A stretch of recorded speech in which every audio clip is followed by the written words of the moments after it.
Selamat siang pemirsa, apa kabar Anda hari ini? Senang sekali saya Gede Satria kembali hadir menemani Anda dalam iNews Siang.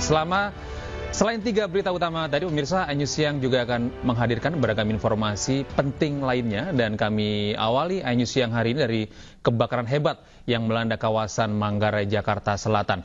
Banyaknya rumah semi permanen dan akses jalan yang sempit sempat membuat petugas kesulitan untuk memadamkan api.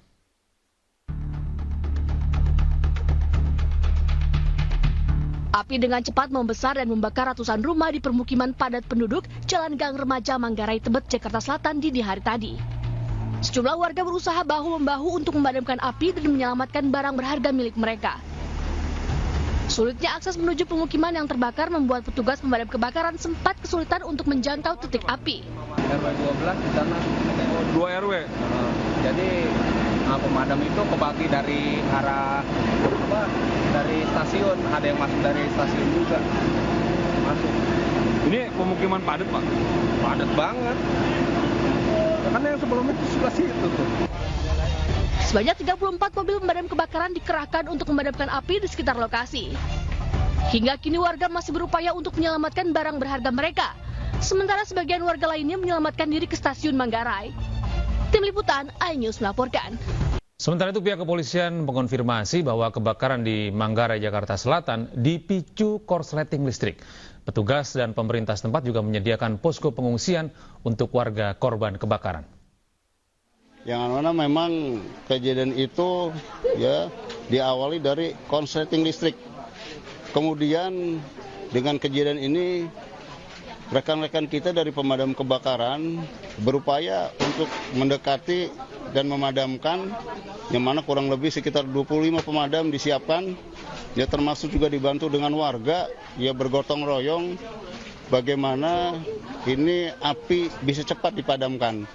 Dan sampai saat ini masih terus dicoba untuk dipadamkan yang tersisa. Ya memang masih ada sisa-sisa yang memang belum selesai, namun tetap berupaya ya dari rekan pemadam maupun warga memadamkan api yang tersisa ini. Untuk sementara warga berkumpul, namun kita berkoordinasi dengan pemerintah setempat agar nanti akan dibuatkan. Dan pemirsa, untuk mengetahui informasi terkini kita sudah terhubung dengan rekan kami Yasmin Atania di kawasan Jalan Gang Remaja Manggarai, Tebet, Jakarta Selatan. Selamat siang Yasmin, bagaimana situasi terkini di sana? Apakah para pengungsi sudah mendapatkan tempat yang layak untuk mereka? Ya baik, selamat siang Gede dan juga pemirsa. Saat ini saya berada di salah satu teras depan rumah warga yang terdampak akibat kebakaran yang terjadi dini hari tadi di kawasan padat penduduk di Manggarai, Jakarta Selatan. Dapat dilihat di salah satu rumah warga ini nampaknya warga tidak sempat untuk menyelamatkan barang-barang berharga di sini. Terbukti jika kita lihat pintu ini terbuka, jika kita lihat ke dalam masih ada sejumlah peralatan elektronik yang menjadi korban dari api yang begitu besar ini melahap kawasan ini pada dini hari tadi. Kalau bisa saya jelaskan di sini Gede dan juga pemirsa, ini lokasinya untuk titik saya melaporkan di RW 12. Jadi di sini ada 2 RW yang terdampak, RW 6 dan juga RW 12. Untuk di RW 12 ini lokasinya jauh dari sumber api yang berdasarkan informasi terakhir yang kami terima, sumber ini berasal dari RW 6. Artinya ada di ujung kiri ujung sana. Dapat dilihat di layar kaca RW 6 ada di sana. Dan untuk api ini menyambar hingga ke lokasi tempat saya melaporkan di RW 12 ini, Gede dan juga pemirsa. Adapun api sendiri ini sudah berhasil dilokalisasi tadi sekitar pukul 6:30 pagi. Kemudian juga pemadaman dimulai dari pukul 7 pagi hingga saat ini. Karena masih ada sejumlah bangunan yang mengeluarkan asap begitu ya. Sehingga dari petugas pemadam kebakaran terus berjibaku untuk benar-benar mensterilisasi lokasi kebakaran ini agar asap bisa kembali dihilangkan begitu, sehingga meminimalisir resiko terjadinya percikan api kembali. Dan dapat saya pantau juga di sini masih ada sejumlah warga yang terus hilir mudik begitu ya, khususnya mereka ingin mengecek kondisi rumah mereka tadi karena masih adanya asap begitu yang keluar dari sejumlah bangunan. Dan terkait dengan kejadian ini memang terjadi di 2 RW, RW 12 dan juga RW 6 di Kelurahan Manggarai, Kecamatan Tebet, Jakarta Selatan. Ini menyebabkan 1.000 kakak terdampak dengan total 3.000 hingga 4.000 jiwa. Adapun tidak ada korban jiwa dalam peristiwa ini, namun terdapat 7 orang yang mengalami luka-luka dan saat ini sudah dalam penanganan dari petugas yang berjaga begitu. Dan saya akan mencoba untuk mewawancarai salah satu warga di sini. Ini nampaknya juga tadi kami sudah berbincang, ini merupakan salah satu korban yang rumahnya turut terdampak akibat kebakaran yang melanda dini hari tadi. Ibu boleh, selamat siang, Ibu boleh bergabung bersama kami dengan Ibu siapa, Bu? Dengan Yuni. Ibu Yuni ini merupakan salah satu warga terdampak atau seperti apa? Aku tinggal kebetulan domisili di RT 1 RW 6. Aku sih pas baru banget tidur, terus mertuaku ketok-ketok tuh, katanya aku pikir kan ada apa gitu kan, karena nggak heboh yang kebakaran enggaknya, cuman bangun pas begitu suamiku ngeliat ke area api langsung bangunin, aku langsung bawa ngungsin anak kan, akhirnya aku langsung nih ke rumah sebelah, pokoknya yang lebih aman gitu kan. Dan saya pikir di sini nggak kena nih, ternyata kena gitu. Ibu sendiri tinggal berarti di RW 6 ya, Bu, atau seperti apa? 1 udah habis Kak, mau masuk aja nggak bisa aksesnya. Ibu sempat menyelamatkan mungkin barang-barang berharga atau Enggak lah, karena kan apinya kan juga udah nggak terlalu jauh gitu kan. Pas mau ngambil api udah di atas, jadi udah nggak ada sama sekali lah, cuman yang dipakai doang. Pada saat kejadian apakah mendengar suara dentuman mungkin seperti ledakan? Pas yang aku kan dari rumah mertua kebetulan kan dekat kan, di gang sebelah, pas aku lagi bawain yang bisa diselamatkan yang di belakang dulu tuh, kita pikir kan jauh gitu kan, itu kenceng banget kayak mungkin ya tabung kali ya meledak. Ngeri juga sih. Ibu sempat mengecek kembali kondisi rumah Ibu?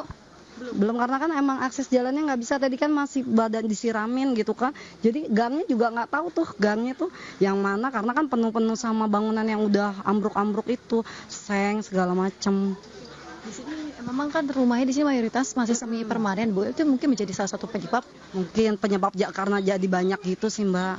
Apalagi kan daerah sana kan yang udah benar-benar mepet, kecil-kecil. Kalau di sini sih masih kelihatan gede ya. Kalau di sana kan emang udah benar-benar paling 2 meter atau 3 meter, 2 meter atau 3 meter setiap rumah. Gitu kan. Ibu, terima kasih banyak atas informasinya. Semoga keadaan di sini dapat segera membaik, Ibu ya. Terima kasih, Ibu. Ya, Gede dan juga pemirsa, itulah tadi wawancara kami dengan salah satu warga terdampak akibat kebakaran ini yang memang tidak sempat untuk menyelamatkan harta benda mereka pada saat kebakaran terjadi. Dan terkait dengan pengungsian, memang dari Pemkot Jakarta Selatan ini sudah menyiapkan 5 titik lokasi pengungsian bagi warga yang terdampak. Kembali ke studio, Gede. Ya, Yasmin, apakah Anda bisa memberikan informasi perkiraan rumah yang terbakar itu ada berapa unit?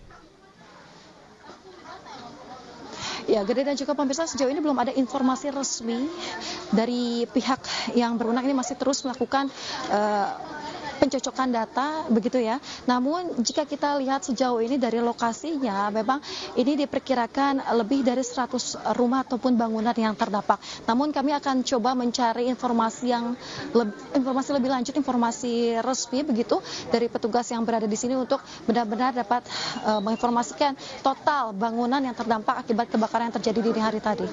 Ya, untuk tempat penampungan sementara atau tempat yang sudah disediakan untuk para pengungsi ini, apakah ada di satu titik tertentu atau disebar di beberapa daerah?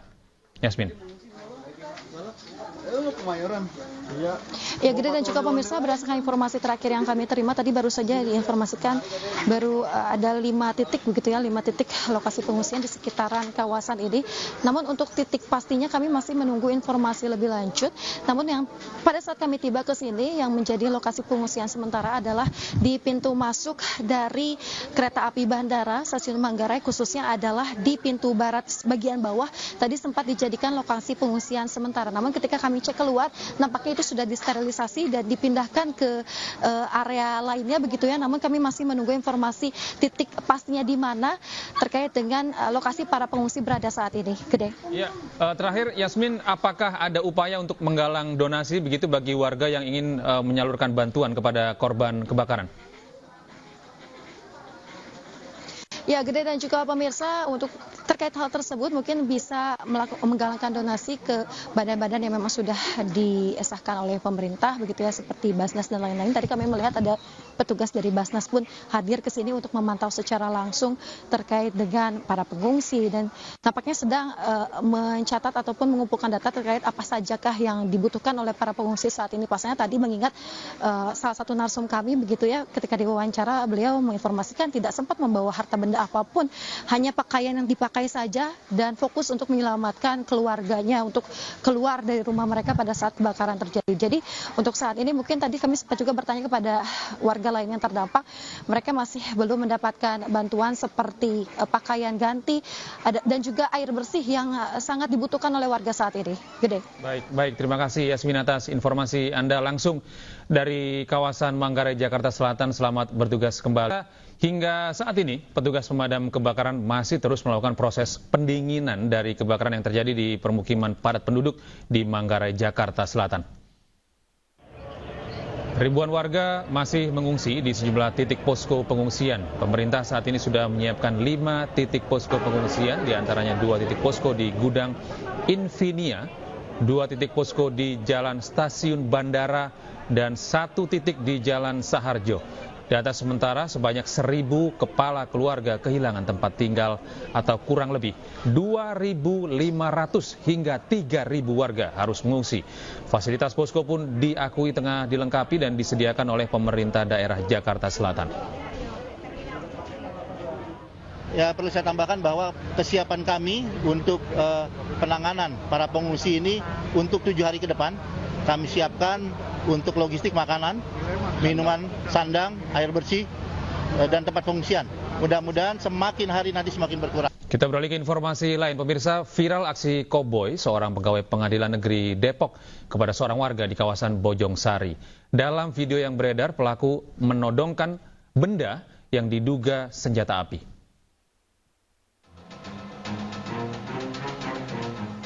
Dalam rekaman video yang diunggah seorang warga, tampak seorang pria yang diduga sebagai pegawai pengadilan negeri Depok menodongkan senjata api kepada warga sambil berteriak mengancam warga. Humas Pengadilan Negeri Depok, Andri Eswin Sugandi, membenarkan pria dalam video adalah DNO, staf bagian kepaniteraan di PN Depok. Pihaknya kini sudah memanggil dan memeriksa DNO terkait motif dan kepemilikan senjata. Pasalnya pegawai PN tidak ada yang dibekali senjata api. Memang benar, itu adalah pegawai kami. Tapi kejadian tersebut di luar jam kerja. Motifnya apa, senjatanya bagaimana, itu lagi didalami. Karena saat ini lagi dilakukan pemeriksaan internal terhadap yang bersangkutan. Pemeriksaan terhadap pelaku masih berlangsung dan dipimpin oleh Wakil Ketua PN Depok. Dari Depok, Jawa Barat, Iyung Rizky, Ainus melaporkan. Pemirsa, seorang ibu histeris menangis saat tengah menghadiri persidangan sengketa lahan tambang batubara di Pengadilan Negeri Lubuk Linggau. Ia tidak terima dengan putusan hakim yang menyatakan suaminya bersalah.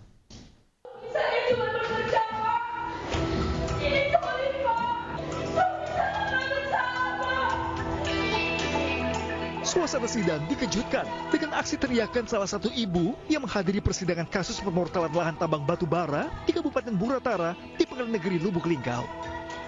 Sang ibu menangis tak terima suaminya dijatuhkan hukuman penjara selama 10 bulan. Ia menyatakan bahwa suaminya tidak bersalah.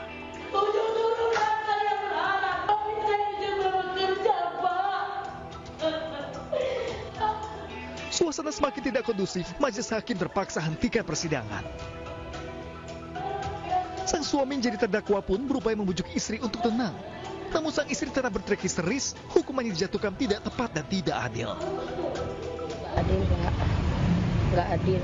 Karena yang jelas suami saya itu cuma bekerja, Pak. Dia nggak terbukti, jelas-jelas nggak terbukti bersalah. Tapi dijatuhkan hukuman. Terus yang saya tidak terima lagi, giliran karyawan SKB bawa rotan disebut. Sedangkan GPU bawa senjata api, ada videonya, ada senjata tajamnya, preman GPU itu, Pak, udah jelas-jelas nggak disebut sama sekali. Ini menurut saya ini nggak adil, sangat nggak adil. Tapi nggak apa-apa, Pak, biar jalur langit kami. Semua yang zolim termasuk hakim-hakimnya apabila nggak adil, biar Allah yang... Hakim menyatakan terdakwa bersalah karena menghalangi aktivitas tambang di lahan yang bersengketa di wilayah perbatasan Musi Banyu Asin dan Muratara pada beberapa waktu lalu. Kami terhadap hal ini, yang pasti kita akan mempelajari lebih lanjut dulu mengenai putusannya.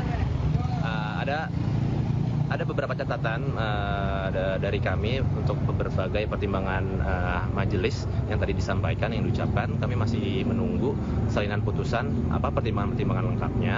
Yang akan next step-nya adalah langkah berikutnya adalah akan kami pelajari dan akan kami koordinasikan dan diskusikan dengan klien kami untuk upaya hukum banding yang paling lambat 7 hari setelah dibacakan.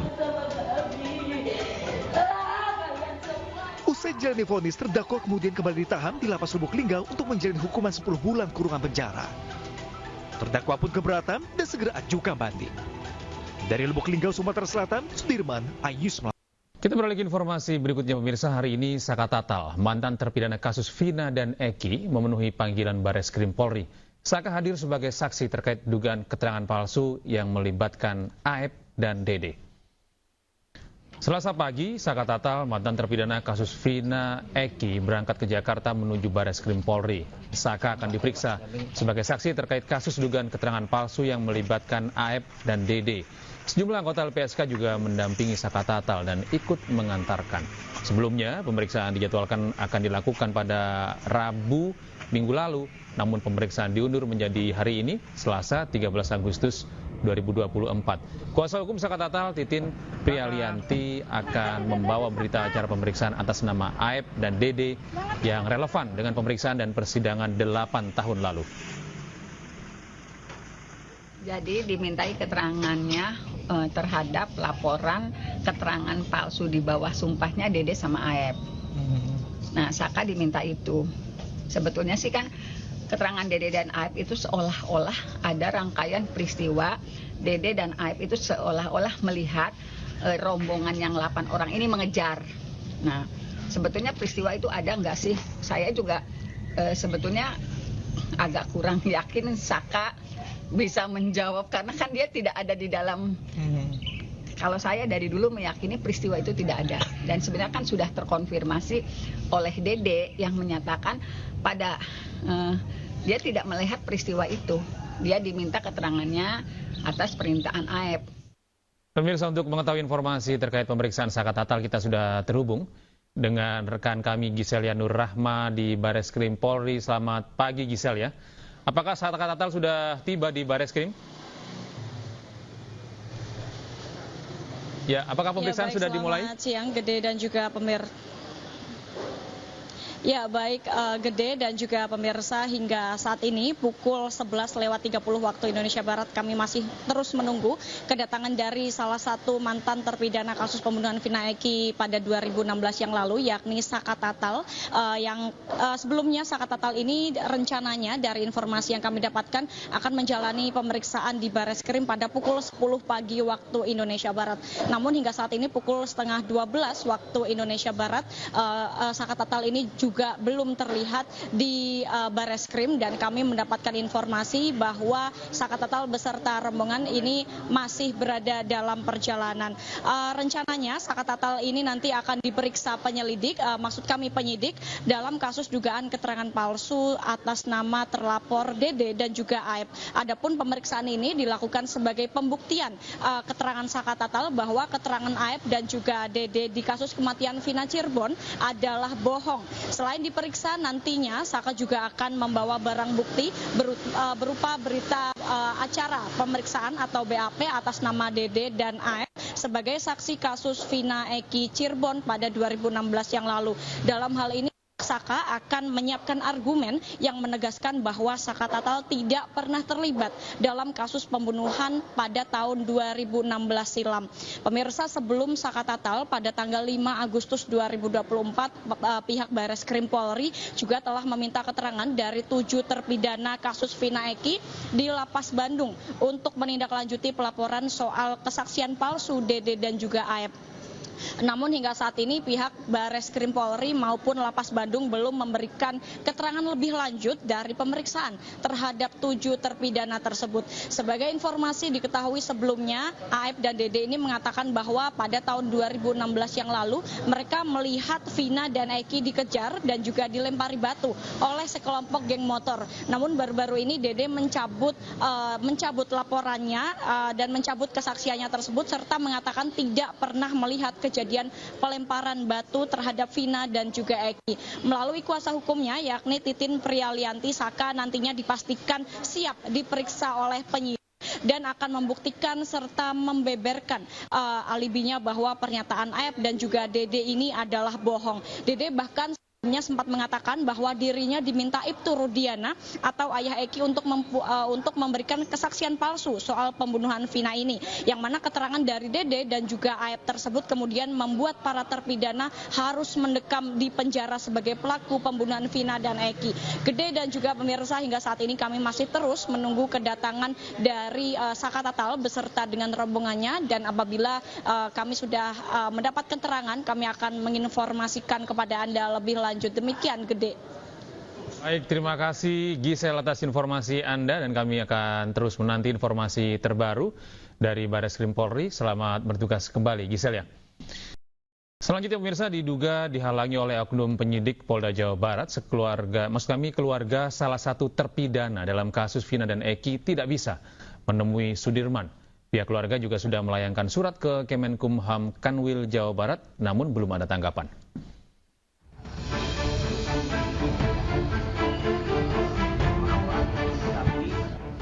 Kakak kandung Sudirman, salah satu terpidana kasus pembunuhan Vina dan Eki, mengungkapkan kesulitannya selama ini untuk bertemu Sudirman. Berbagai upaya sudah dilakukan termasuk komunikasi dengan pengacara yang ditunjuk oleh Polda Jabar. Keluarga menjelaskan ada oknum kepolisian yang memberi jawaban jika ingin bertemu dengan Sudirman harus seizin tim penyidik. Bahkan pihak keluarga juga sudah melayangkan surat ke Kemenkumham Kanwil Jawa Barat, namun belum ada tanggapan. Nah, itu langsung pencabutan kuasa juga tanpa pengetahuan saya dan keluarga. Oh gitu. Ya. Tiba-tiba udah dicabut? Ya, itu juga nggak bertemu sama saya sama keluarga, nggak ada udah ada aja. Tiba-tiba dari Polda gitu. Dari Polda. Nah, saya keluarga juga nggak pernah ngobrol dan bertemu. Sementara itu kuasa hukum Peggy Setiawan sekaligus praktisi hukum Tony RM menanggapi, jika untuk bertemu Sudirman pihak keluarga harus izin kepada penyidik, oknum penyidik Polda Jawa Barat tersebut telah melanggar hukum. Kalau memang yang dikatakan oleh keluarga dan oleh keluarga Sudirman itu benar, bahwa Sudirman itu masih dalam penguasaan oknum penyidik Polda Jawa Barat, maka tindakan oknum penyidik Polda Jawa Barat itu adalah tindakan yang melanggar hukum. Kenapa kami katakan melanggar hukum? Karena penyidik Polda Jawa Barat itu sama sekali tidak mempunyai hak dan tidak mempunyai kewenangan untuk menguasai seorang Sudirman yang statusnya itu sudah terpidana. Sudirman merupakan salah satu dari 7 terpidana kasus pembunuhan Vina dan Eki yang kini masih mendekam di tahanan. Ke-7 terpidana tersebut divonis seumur hidup. Dari Cirebon, Jawa Barat, Miftahudin, iNews melaporkan. Sementara itu dalam sidang Kabinet Paripurna di Istana Garuda, Ibu Kota Nusantara, Menteri Pertahanan sekaligus Presiden terpilih Prabowo Subianto menegaskan komitmennya untuk melanjutkan dan menyelesaikan pembangunan IKN.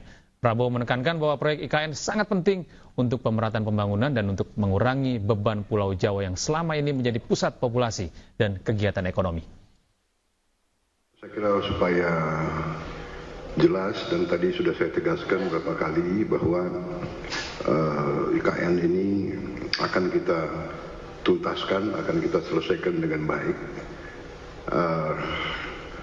karena memang sangat dibutuhkan. Tadi Bapak Presiden menyampaikan soal pemerataan dan keinginan kita untuk juga meringankan daya dukung Pulau Jawa terhadap konsentrasi populasi dan konsentrasi kegiatan. Komentar saya tentunya kepada otorita. Pertama, terima kasih atas jerih payah dan prestasi yang sudah dicapai. Saya sebagai anak bangsa melihat, saya juga cukup bangga nuansa budaya bangsa kita sangat kuat, dan ini juga membesarkan hati kita semua. Ini juga membuat saya ingin cepat beroperasi di sini, Pak.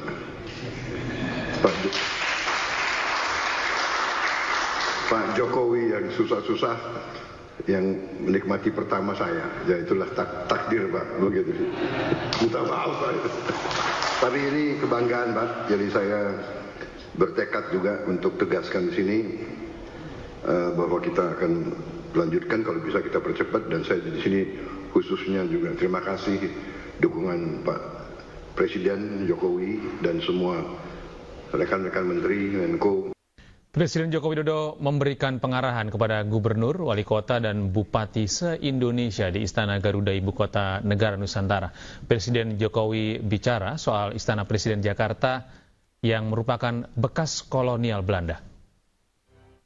Dalam pidatonya di hadapan gubernur, wali kota, dan bupati se-Indonesia, Presiden Joko Widodo mengatakan bahwa Istana Presiden di Jakarta dan Istana Bogor adalah peninggalan gubernur Belanda dan sudah ditempati oleh Indonesia selama 79 tahun. Jokowi mengatakan ia merasakan bau-bau kolonialisme di Istana Presiden baik di Jakarta maupun di Istana Bogor. Om Swastiastu. Jadi kalau istana kita yang ada di Jakarta, yang ada di Bogor, itu adalah istana bekas kolonial yang dulunya dihuni, jadi di Istana Negara itu dihuni oleh Gubernur Jenderal Peter Gerardus van Overstraten. Kemudian Istana Merdeka, saya juga kaget ternyata Istana Negara dan Istana Merdeka berbeda. Dihuni oleh Gubernur Jenderal Johan Willem van Landsberg. Kemudian yang di Bogor, ternyata ada Gubernur Jenderal lagi, Gubernur Jenderal Belanda, G.W. Baron van Inhofe.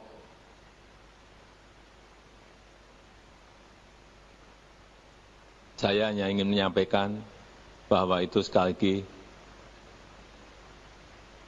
Belanda. Bekas Gubernur Jenderal Belanda. Dan sudah kita tempati 79 tahun. Di bau-baunya kolonial selalu saya rasakan setiap hari, dibayang-bayangi.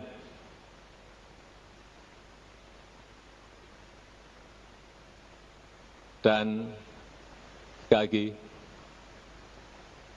kita ingin menunjukkan bahwa kita punya kemampuan untuk juga membangun ibu kota sesuai dengan keinginan kita, sesuai dengan desain kita, tetapi memang masih memerlukan waktu yang panjang.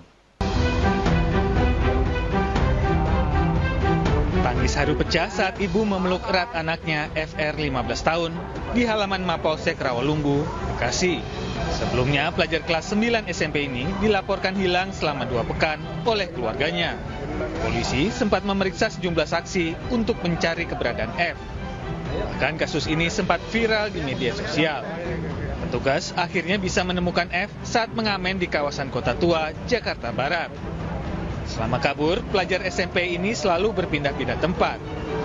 Bahkan demi mencukupi kebutuhan hidupnya, ia menjual ponselnya dan mengamen di wilayah Tanah Abang, Jakarta Pusat, Tangerang, hingga ditemukan di Kota Tua.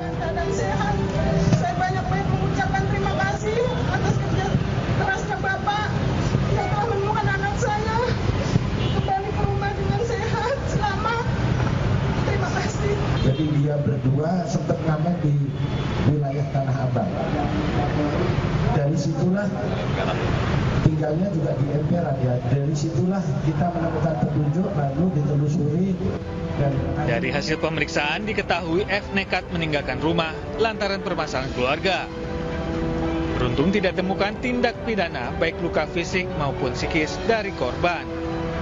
Dari Bekasi, Jawa Barat, Rahmat Hidayat, iNews melaporkan. Pemirsa, hari ini Golkar rencananya akan menggelar rapat pleno. Rapat ini akan membahas soal rencana Munaslup Partai Golkar dan penunjukan PLT Ketua Umum pengganti Erlangga.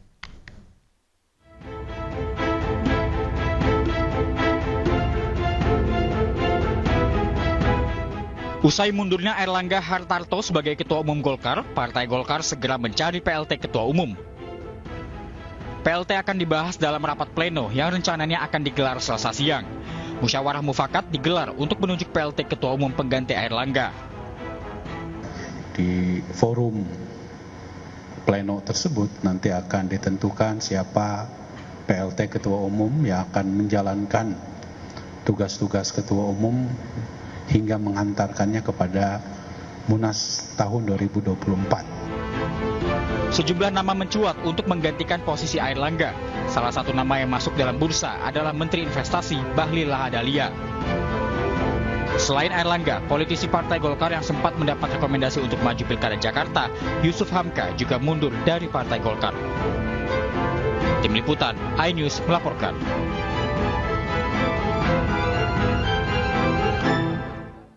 Dan untuk informasi selengkapnya pemirsa, kita sudah terhubung dengan Galuh Pandu di DPP Partai Golkar. Selamat siang Galuh, apakah sudah ada informasi dari internal terkait dengan kapan rencananya rapat pleno Partai Golkar ini akan digelar? Selamat siang Anggi dan pemirsa, rapat pleno Partai Golkar akan digelar pada hari ini mulai pukul 19.00 waktu Indonesia Barat atau malam nanti, dan ada beberapa agenda yang akan dibahas. Di antaranya adalah agenda untuk membahas tentang surat pemunduran Ketua Umum Erlangga Hartarto dan juga siapa yang akan menjadi pelaksana tugas atau PLT Ketua Umum yang menggantikan Erlangga Hartarto. Juga di agenda yang akan dibahas dalam rapat pleno adalah berkaitan dengan penentuan jadwal rapat pimpinan nasional dan pemastian jadwal musyawarah nasional luar biasa atau Munaslup. Adapun saat ini sudah mulai dilakukan persiapan untuk pelaksanaan rapat pleno, di antaranya mulai dari penataan kursi dan alat-alat yang digunakan serta sterilisasi area. Dan dapat kami informasikan bahwa nantinya dalam memutuskan untuk memilih pelaksana tugas Ketua Umum, rapat akan dilakukan dengan memutuskan musyawarah untuk mencapai mufakat atau tanpa melalui voting. Adapun nama yang sudah disebut-sebut untuk menggantikan Erlangga Hartarto sebagai Ketua Umum di Golkar, ada salah satu nama yaitu Agus Gumiwang Kartasasmita yang menjabat sebagai Wakil Ketua Umum DPP Golkar bidang perekonomian yang juga menjabat sebagai Menteri Perindustrian. Namun tidak ada aturan yang khusus yang menunjukkan atau memastikan bahwa Wakil Ketua Umum ini nantinya akan menggantikan secara otomatis posisi Ketua Umum Golkar, karena ada 11 nama lainnya yang juga memiliki hak yang sama untuk dipilih atau dibahas dalam musyawarah dalam rapat pleno nanti untuk menggantikan Erlangga Hartarto sebagai pelaksana tugas Ketua Umum Golkar.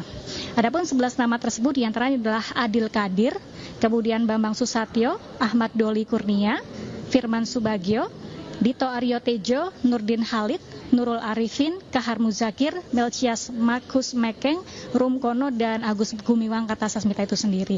Dan nantinya rapat pleno akan membahas pengganti Ketua Umum Erlangga Hartarto secara musyawarah untuk mencapai mufakat, dan PLT Ketua Umum ini akan menggantikan tugas sebagai Ketua Umum Golkar hingga pada digelarnya Munaslup yang akan menentukan Ketua Umum Golkar definitif yang baru.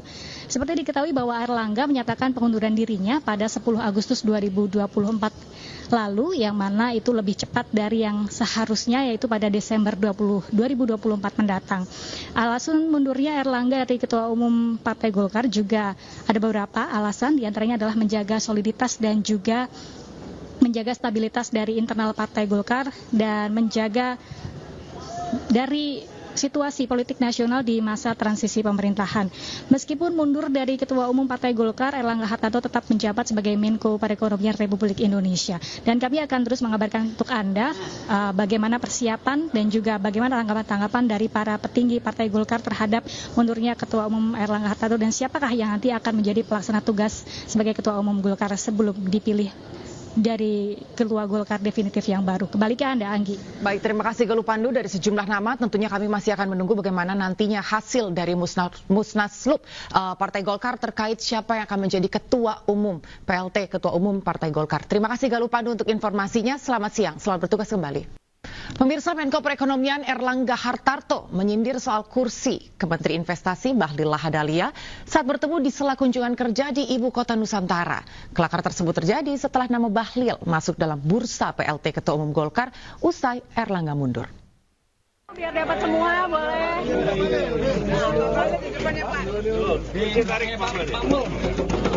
Kursinya Pak Kapolri aja diambil lah Bapak.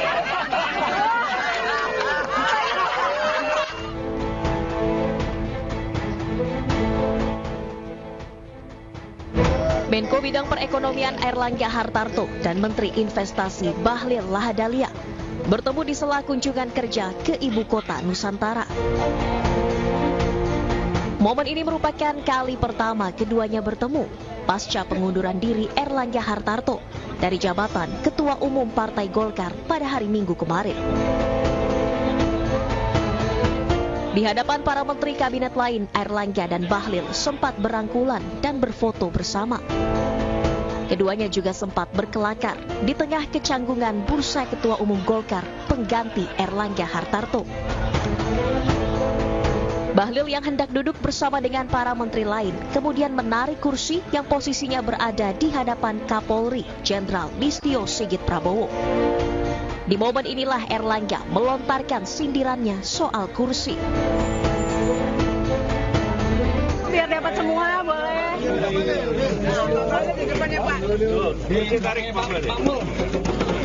Kursinya Pak Kapolri aja diambil lah Bapak.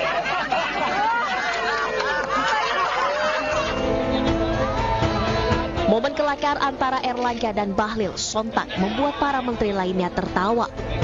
Pasalnya candaan itu terjadi di tengah dinamika di internal Partai Golkar pasca mundurnya Erlangga Hartarto sebagai Ketua Umum. Nama Bahlil Lahadalia menjadi salah satu nama yang disebut-sebut berpotensi menggantikan Erlangga sebagai Ketua Umum Partai Beringin. Tim Liputan iNews melaporkan. Selain itu, pemirsa, beredar di media sosial pesan suara antara Anies Baswedan dengan Ketua DPW PKS Jakarta Koirudin. Dalam pesan suara ini, Anies menjelaskan soal batas waktu 4 Agustus yang ditetapkan oleh PKS.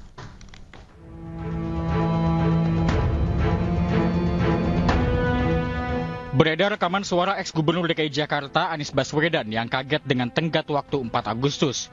Anies juga klarifikasi bahwa tidak ada pembahasan soal adanya batasan 40 hari untuk mencari dukungan partai. Sama sekali kita tidak membahas soal 40 hari dan lain-lain. Cuma saya kaget aja mendengar jubir-jubir PKS di media mengatakan tenggat waktu 40 hari, lalu deadline 4 Agustus sebagai deadline cari partai lain. Mengapa kaget? Karena memang tidak pernah dibahas ya. Dan setahu saya memang tidak pernah ada deadline soal SK dari partai lain. Yang ada adalah soal apakah setuju dengan Pak MSI sebagai pasangan. Dan itu juga seperti saya bilang tadi ya Pak, sudah disampaikan 31 Juli, 4 hari lebih awal dari yang diminta. Pernyataan terkait batas waktu dinyatakan oleh jubir PKS Muhammad Khalid. Menurutnya PKS telah memberikan batas waktu kepada Anies Baswedan untuk mencari rekan koalisi pada Pilkada Jakarta 2024. Namun hingga kini tak kunjung ada rekan koalisi. Akibatnya Anies dan PKS terancam gagal berkontestasi pada Pilkada Jakarta. Rencana yang pertama adalah mengusung Bapak Anies Sohibul Iman. Dan kerangka kerja kita itu berlangsung dari sejak deklarasi tanggal 25 Juni hingga 4 Agustus kemarin. Karena sampai 4 Agustus kemarin kursi yang harus dipenuhi yakni 22 kursi belum terpenuhi, maka kita DPP PKS memiliki ijtihad untuk membuat opsi-opsi lainnya. Salah satu opsinya adalah kita membangun komunikasi dengan Koalisi Indonesia Maju. sampai tahapan mengkaji, membahas opsi alternatif ketika pasangan aman ini tidak bisa berlayar karena kekurangan kursi. Padahal PKS merupakan partai pemenang Pilkada 2024. PKS pun hanya butuh 4 kursi untuk mengusung calonnya sendiri. Sementara di sisi lain, Golkar yang tergabung dalam KIM telah mengusung Ridwan Kamil sebagai bakal calon gubernur di Pilkada Jakarta. Tim Liputan, iNews melaporkan. Usai PKS memberi sinyal tinggalkan Anies, kini PKB berpotensi ikuti jejak Anies. PKB beralasan kursi di DPRD tidak cukup untuk dukung Anies.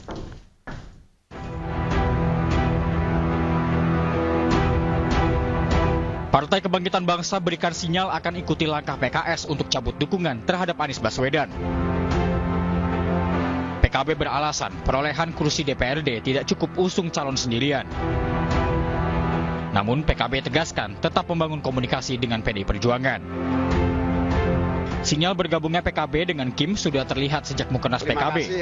Dalam Mukernas, Gerindra dan PKB saling lempar sinyal untuk berkoalisi dalam Pilkada 2024. Tim Liputan, iNews melaporkan. Indonesia itu membutuhkan kita. Pemirsa, bila Anies Baswedan masih harus mencari dukungan, ternyata kemungkinan besar Ridwan Kamil akan melawan pasangan calon perseorangan. Dharma Pongrekun dan Kun Wardana lolos uji verifikasi untuk Pilkada Jakarta.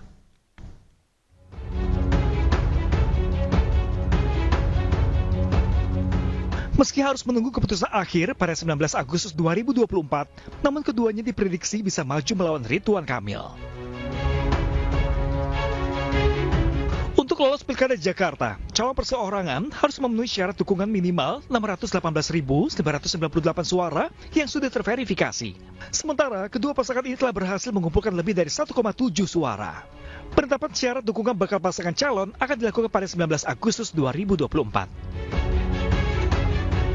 Tim Liputan iNews melaporkan.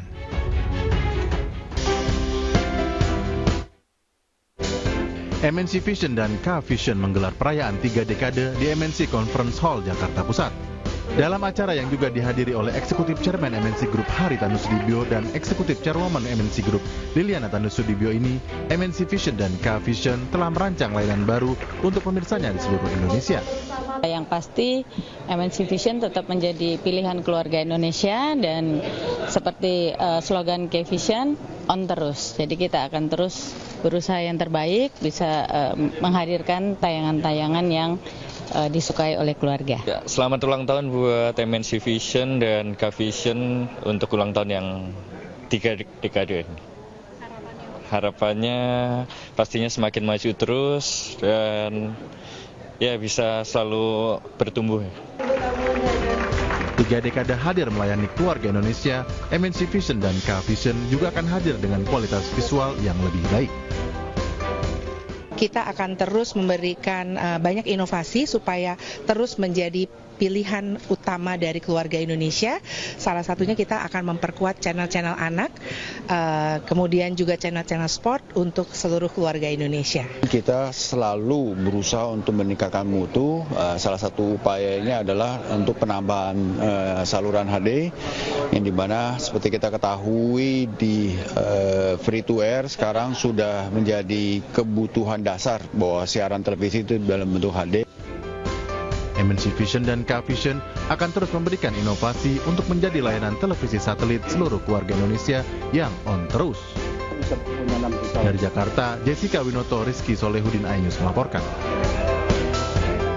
Pemirsa, Saka Tatal dan tim kuasa hukum tiba di Barreskrim Polri untuk menjalani pemeriksaan terkait laporan dugaan kesaksian palsu Aep dan Dede dalam kasus kematian Vina dan Eki. Kuasa hukum menyebut telah membawa sejumlah bukti bahwa peristiwa yang diceritakan saksi Aep dan Dede tidak pernah terjadi. Dan informasi ini juga pemirsa sekaligus menutup iNews siang hari ini. Saya Anggi Pasaribu pamit undur diri, selamat beraktivitas dan sampai jumpa. Ya, sebetulnya kan Dede dan Aep kan seolah-olah melihat peristiwa terjadinya pelemparan. Sementara peristiwa itu tidak pernah ada menurut Dede karena dia juga tidak melakukan itu. Dede hanya diminta untuk membuat BAP, memberikan keterangan, padahal Dede tidak tahu peristiwanya. Kalau ini isinya berkas-berkas semua di 2016. Oke, tambah dikit Pak Tajudin. Ya, Pak Tajudin. Saya pengacara dari Makassar. Saya datang khusus untuk mendampingi Saka karena saya menganggap bahwa dia adalah orang yang sangat benar dan tidak terlibat sama sekali dalam kasus ini. Sehingga dengan demikian semua bukti-bukti itu jangan ditanya kepada Saka. Yang ada bukti itu ada kepada pengacara nanti yang akan menunjukkan kepada para penyidik. Itu aja. Nanti hari ini bawa BAP dari... Semua bukti-bukti ada sama bukti tim. Ya. Jadi kami dikirim oleh Pak Farhat ini sudah siap semua. Termasuk bukti percakapan telepon antara Widi dan Tina sebelum kematian. Artinya dengan ada bukti tersebut kita bisa pastikan bahwa tidak ada peristiwa di belakang showroom itu.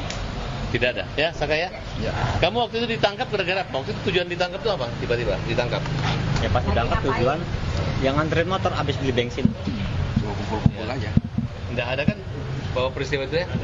Jadi ketika Widya dengan Mega diminta saksi sebagai saksi dalam PK kemarin, kesesuaiannya ada. Artinya bahwa Widya mengatakan jam 22 berapa Bu? 22.05 berkomunikasi dengan Vina dan kita bawa buktinya ini dan kita akan kasih lihat ini. Bukti ekstra itu emang diperoleh di pengadilan atau bagaimana? Sudah ada dalam berkas. Itu sudah ada dalam berkas 2016 tapi tidak pernah dibuktikan. Saya juga nggak tahu kan kenapa itu nggak pernah dibuktikan. Jadi putusannya membuat 7 terpidana mati dihukum setengah mati seumur hidup adalah ya keterangan 2 orang saksi itu, Dede dan Aib, yang menyatakan melihat, mendengarkan dan melihat di lokasi kejadian walaupun dengan jarak 100 meter. Nah itu, sedangkan mereka tidak hadir di pengadilan, hanya di berita sumpah. Dan dari 2 saksi itu, Dede sudah mencabut laporannya, pengaduan dan keterangan dia.